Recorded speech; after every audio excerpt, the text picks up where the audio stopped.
Hey guys, so today we'll check out how to get this go live option enabled on your VS Code. Let's start with creating a HTML file. Let's add some code to this. Let's add a title. As you all can see, we don't have the option enabled yet.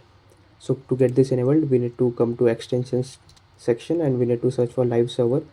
This is the one which has the most downloads. We want to install this one and just accept whatever it is asking for.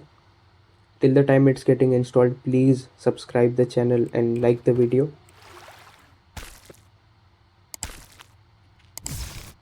Yep, so now it is installed. We need to enable it, and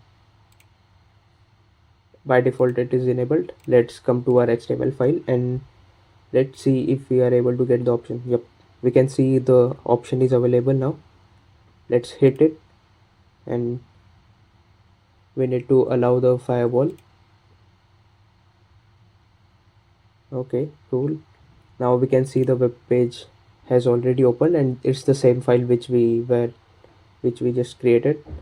Let's try to add some text to it just to confirm. Let's just type anything. Okay, let's see.